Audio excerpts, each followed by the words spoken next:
Mheshimiwa Rais ashiriki yeye mwenyewe kama mgeni rasmi. Kwa hiyo tukawa tunapiga hesabu namna ya kumpata Mheshimiwa Rais, huku tukijua ngumu atasema aende makamu au aende waziri mkuu. Kwa hiyo tukakubaliana tutengeneze ratiba ofisi ya makamu wa rais pale ambayo inaonyesha kila mtu anaenda tarehe ngapi. Kwa hiyo wote tukapangiana siku, ili rais aone hakuna wa kumtuma, kila mtu ana kazi ya kufanya.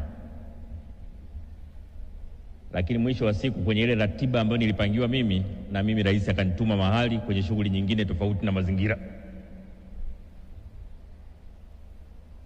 Na jitihada zetu za kukwepa zikufanikiwa. Mwisho wa siku Mheshimiwa Rais alinielekeza mimi ndio nije kumwakilisha kwenye shughuli hii.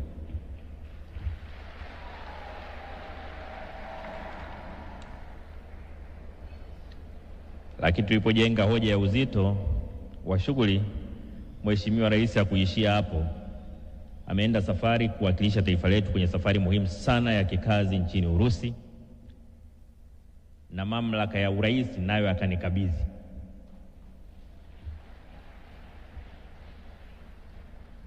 Kwa hiyo bado ameipa heshima kubwa ofisi yangu, lakini pia ameipa heshima kubwa siku ya mazingira. Tunamshukuru sana Mheshimiwa Rais kwa jambo hili.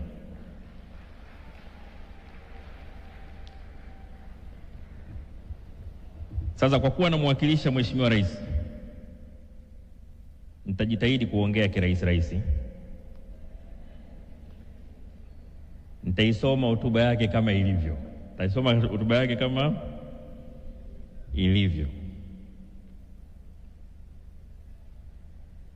Awali ya yote, napenda nianze kwa kumshukuru Mwenyezi Mungu kwa kutufikisha katika siku ya leo tunapoungana na jumuiya ya kimataifa kuadhimisha siku ya mazingira duniani. Na washukuru waandaaji wa tukio hili kwa kunialika, lakini vile vile nawashukuru nyote mlioko katika ukumbi huu, wakazi wa jiji la Dodoma na wananchi wote kwa ujumla kwa kutenga muda wenu kuungana nasi katika maadhimisho haya ya siku ya mazingira duniani.